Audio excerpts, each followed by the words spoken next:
Entró con la cabeza bastante en alto, en un gesto poco natural, forzado, a pesar de no ser un gesto enteramente consciente, una especie de reflejo que se fue anidando en sus huesos al pasar a un costado del banco del pueblo y divisar el perfil de la iglesia y la escuela de niños. Había empezado a sentirse un poco inquieto al bajar en la terminal del banco, luego de un viaje más corto pero más azaroso que de costumbre. Eran casi las 4 de la mañana y tenía suficiente tiempo para empezar a sentirse en casa mientras llegaba la hora de la segunda audiencia del caso. Se inquietó. Conversó unos cuantos minutos con una vieja amiga y volvió a inquietarse luego de la despedida. ¿Cuál sería su reacción al tenerlo tan cerca? ¿Herviría su sangre? ¿Tendría la capacidad estoica de su abuela, la fortaleza inquebrantable de su tía, a pesar de las lágrimas, del cansancio, del dolor constante, de toda esa marejada inesperada de sensaciones que se les han abalanzado y continúan zarandeándoles?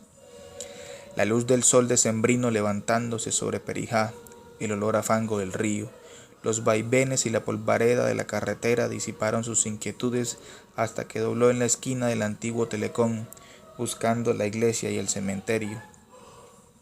Sintió de nuevo el brillo repelente del sol, el calor insoportable de ese mediodía, el murmullo y el trajinar de la gente aquel 28 de abril en que les tocó despedirse, pero no fue hasta bajar de la motocicleta de su padre a la entrada del cementerio que volvió a sentirse irremediablemente solo e indefenso, expuesto. Antes de entrar, a mano izquierda, se encontró con uno de esos lugares que le aterraban y le fascinaban de niño, que lo atraían poderosamente, y recordó que hasta allí había llegado para cerciorarse de que sí habían encontrado al papá de José, hace más de 20 años, y que, como luego su tío, lo habían matado cobardemente. Siempre pensó que a su tío lo sacarían de casa como al padre de José, y que también lo vería por última vez alguien en medio de 2 fusiles rutilantes bajo una lluvia interminable y luego lo encontrarían en un lodazal con un tiro en la cabeza. Quizá la muerte del papá de José haya sido la primera de muchas que le sucedieron hasta nuestros días, dejándonos un saldo de impunidad y terror que no hemos podido saldar, aunque, en perspectiva, no falta quien dice que el pueblo se empezó a joder cuando mataron al coime de Génesis, ahí mismo, en la discoteca en la que se rebuscaba unos pesos alcahueteando borracheras, amoríos y desencuentros. ¿O sería, tal vez, con el triple homicidio del billar de la calle 9? ¿Quién sabe?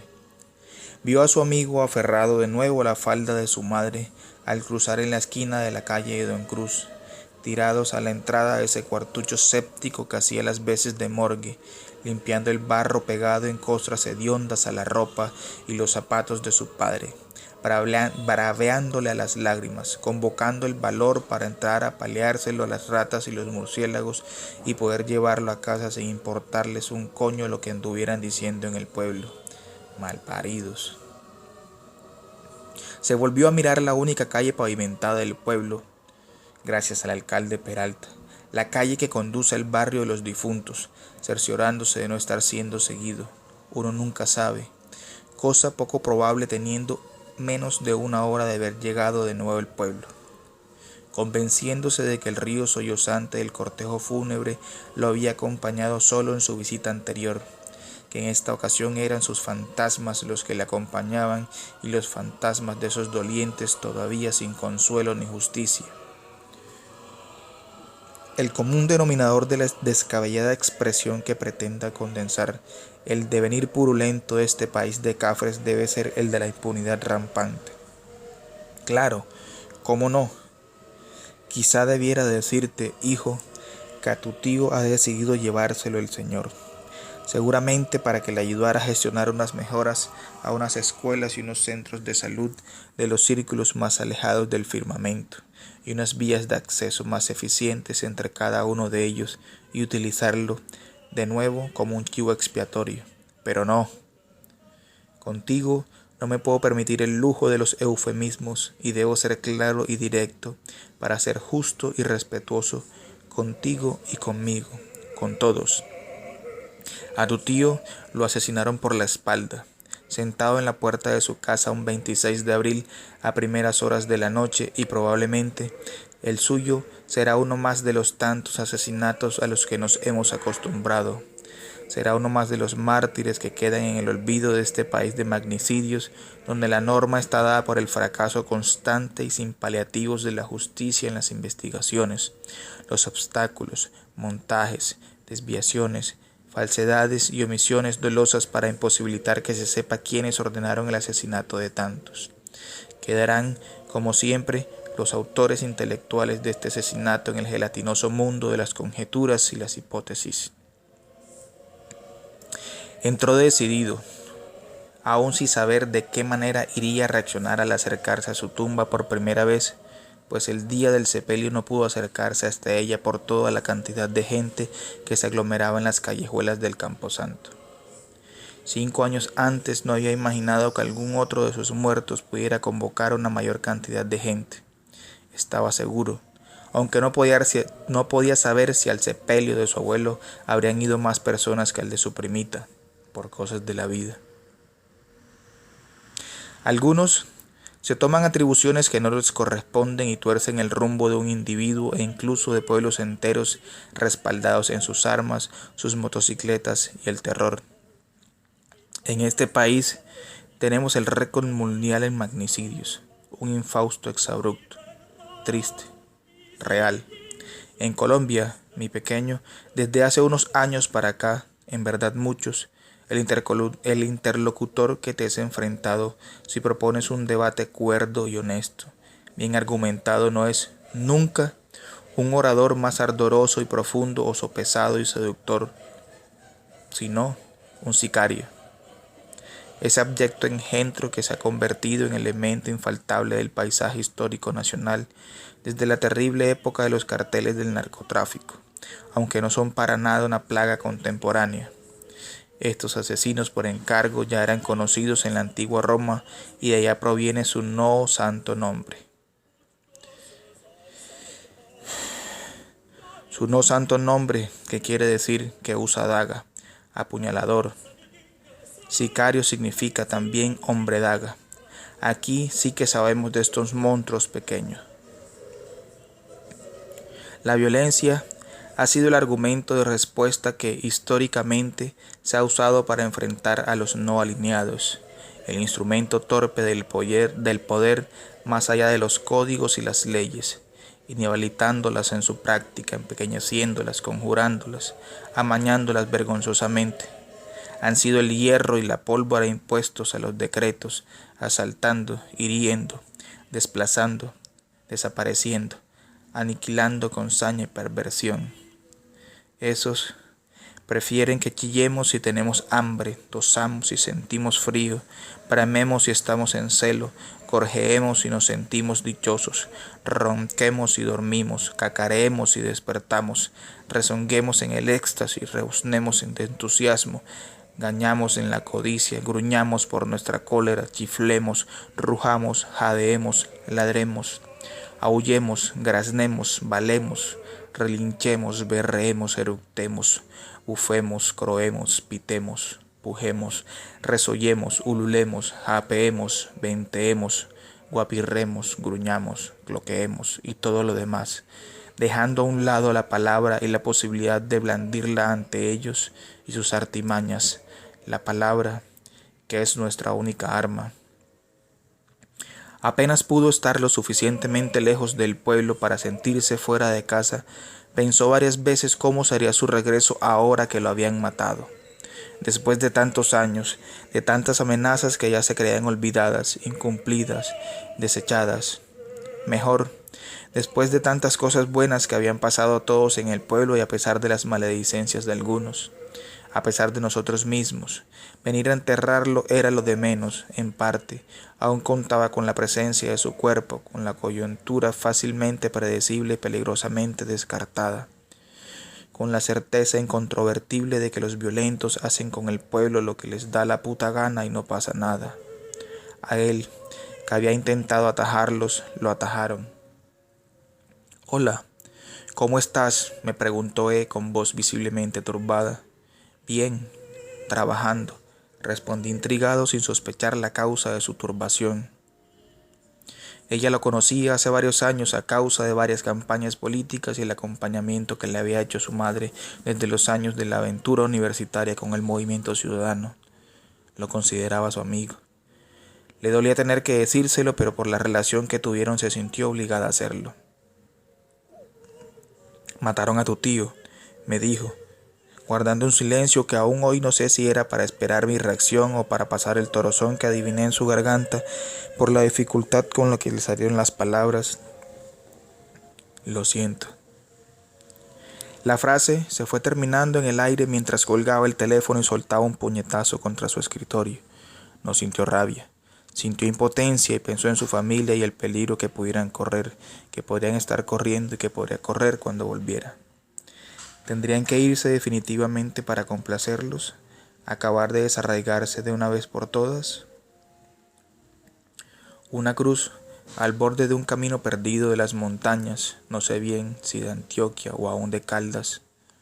La extensión frecuentemente solitaria y abandonada de sus brazos abarcan, casi siempre, dos fechas que en sí mismas no son nada para la mayoría, ni para mí, que me voy dejando arrastrar a garabatear una de estas cruces en el punto donde confinan los ríos de la vida y la eternidad, ni siquiera sabiendo que más allá de sus guarismos a veces deformes, con una de esas escuetas fechas, una vida termina.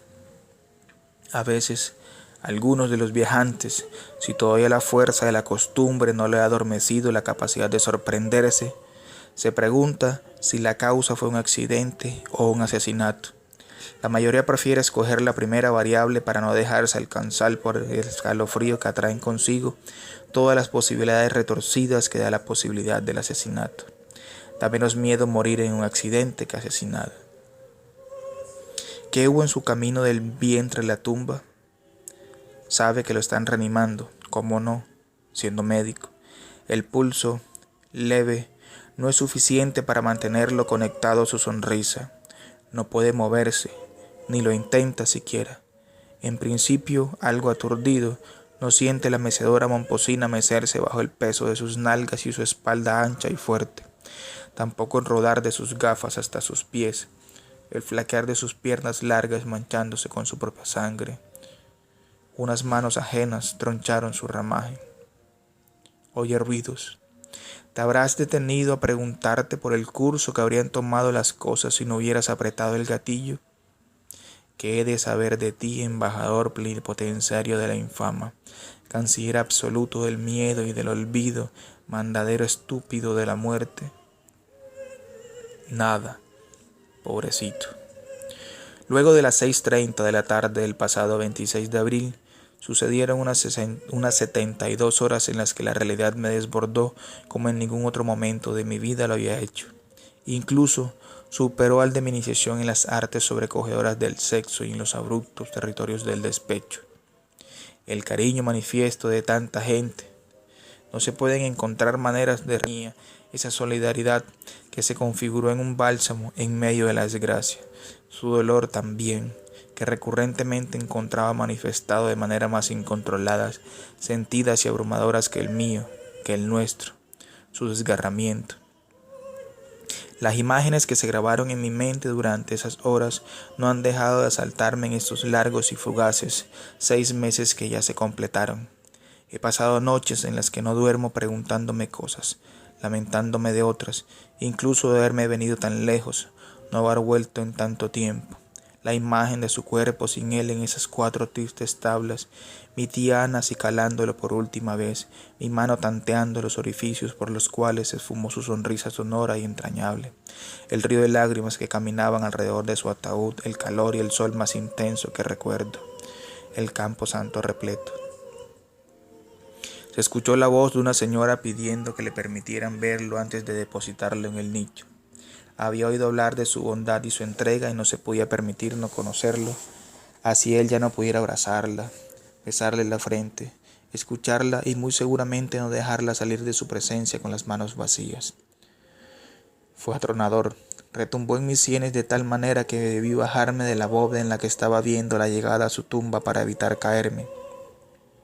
La vista se me nubló de tristeza. Sabía que ellos, mis paisanos, lo habían perdido y que les haría mucha falta y que se habían quedado sin sus gestiones y sus cualidades humanas. Me pregunto, ¿sabrán ellos, los malditos que lo mataron, el daño que nos han hecho todos? Ojalá la vida les regale el tiempo suficiente para dilucidarlo.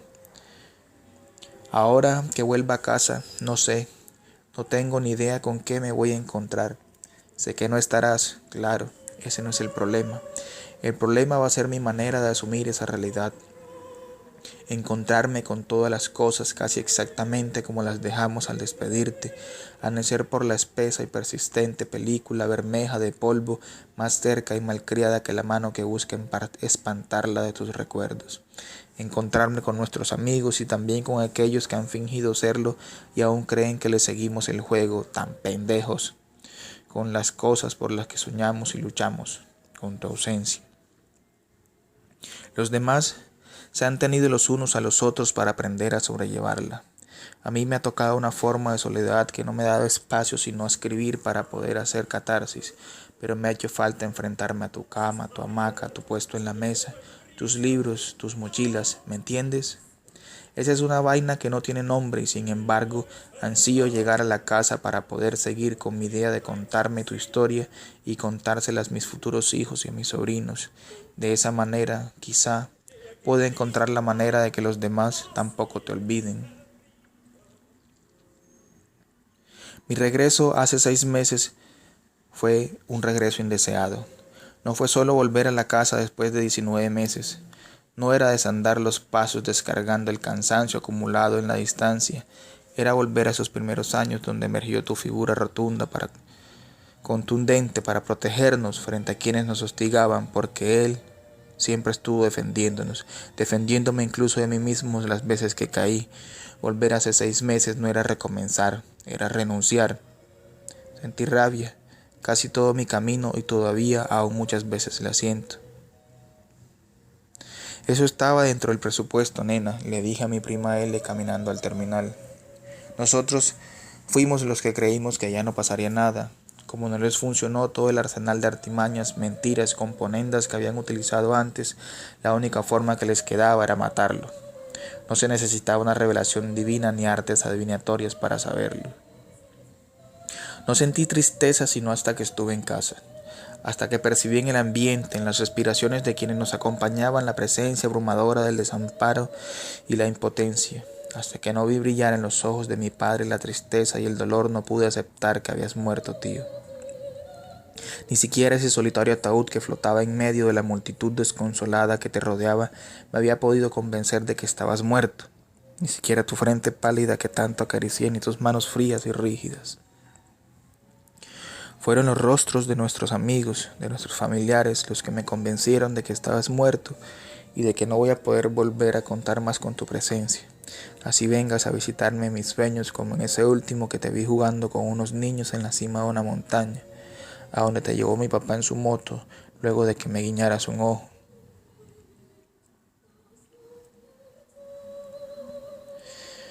El reflejo del sol en la calle central del cementerio, avivada con las espermas derretidas de las velas quemadas durante la retreta en la Semana Santa, y que se superponen las unas a las otras año tras año, acumulándose en una película densa, me maltrató los ojos al entrar y reconocer la tumba del único narco que ha tenido el pueblo, y del cual solo quedan las historias, sus nietas despampanantes y su tumba con sus iniciales.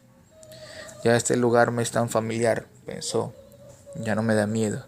¿Me estaré poniendo viejo? Quizá en la noche sí me dé escalofríos todavía.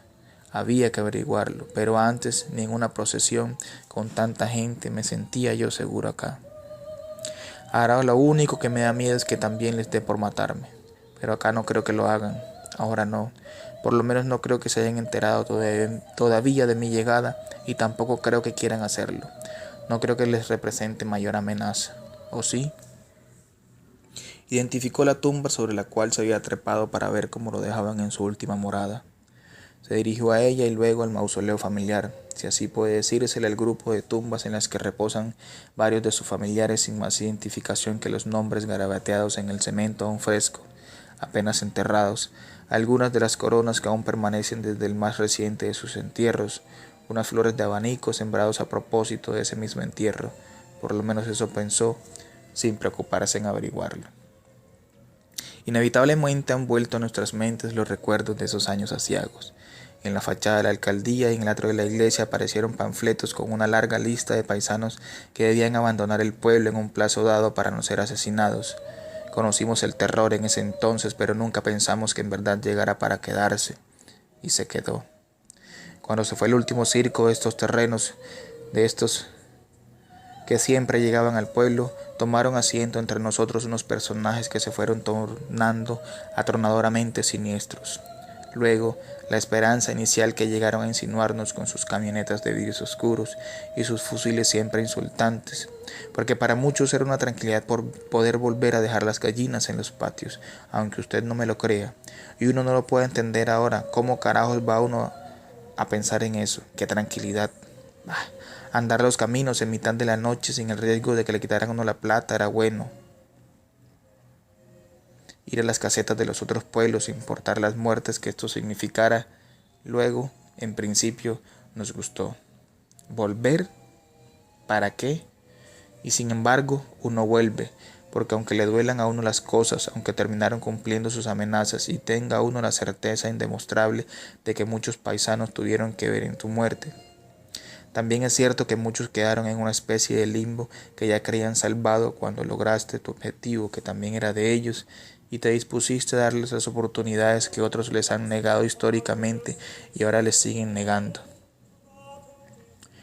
Pero, como quien no quiere la cosa, por debajito se fueron convirtiendo esos recién llegados en una amenaza incontrolable, alcahueteada por los mandamases, esos putos paracos que a tantos amigos se nos llevaron con razón aparente o sin ella.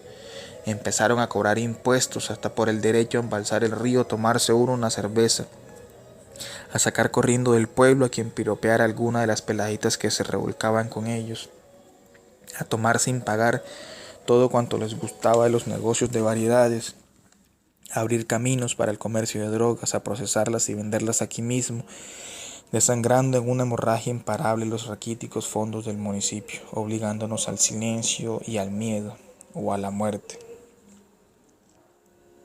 Leyó su nombre garabateado con una letra torpe, dolorida, acarició el cemento que no pudo marcar con sus propias manos y lloró.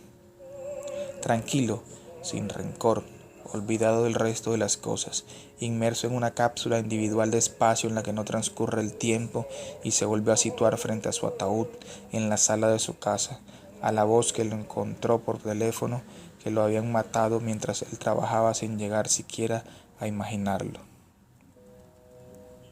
Dio un par de golpes sobre la pared frontal de la tumba y recordó el poema que había leído el día de sus exequias en el colegio donde él había terminado su bachillerato.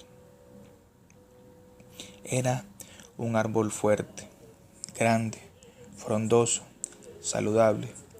Unas manos ajenas troncharon mi ramaje, mis raíces profundas limitaron, mi corteza fue herida, mi corazón ultrajado, mi savia esparcida, regada al viento falaz, mis frutos extirpados, mis flores agostadas. Soy un fantasma de mí mismo, una caricatura de antaño. Soy un desarraigado. Terminó siendo como lo escribiste, me había dicho papá al bajar del estrado donde hicimos los homenajes durante la cámara ardiente. Como si prefigurara la muerte de su tío, escribió estas líneas, dijo el director de la Casa de la Cultura en los homenajes frente a la alcaldía refiriéndose al doctor Gaitán. Este hombre es un pueblo enorme, intransigente, indomable, tierno, vulnerable como todos, vertical, y hoy es el último día de su telúrica esperanza. Aún no lo sabe, es cierto. Miedo no es su nombre, terror no es su apellido. La hazaña de la muerte se enfila ponzoñosa en las paredes grises y el vocerío de la gente. Sentía una profunda rabia y arrepentimiento de haber escrito esas palabras, prefigurado su muerte, haberla convocado de alguna manera en estos versos. Echó una mirada a las demás tumbas de sus muertos, secó las últimas lágrimas de sus ojos con la certeza de haberse puesto al día consigo mismo, de haberle rendido el tributo que le había quedado pendiente, llorarlo, Se levantó sacudiendo la tierra seca de su pantalón y deshizo el camino en busca de maneras de seguir sosteniendo la dignidad de sus paisanos. Cerró tras de sí las puertas del cementerio y entró, de nuevo, al aire cristalino y diáfano, refrescante de las mañanitas de diciembre. El pueblo nunca ha podido darse cuenta con claridad cuándo empezó todo, y quizá solo hasta muchos años después llega a tener conciencia de lo que vive, con la muerte peñuscada en el cementerio y las distancias a los otros pueblos medidas por las cruces regadas en los caminos. He vuelto, oh pueblo mío, para narrarte la decadencia en la que te has postrado.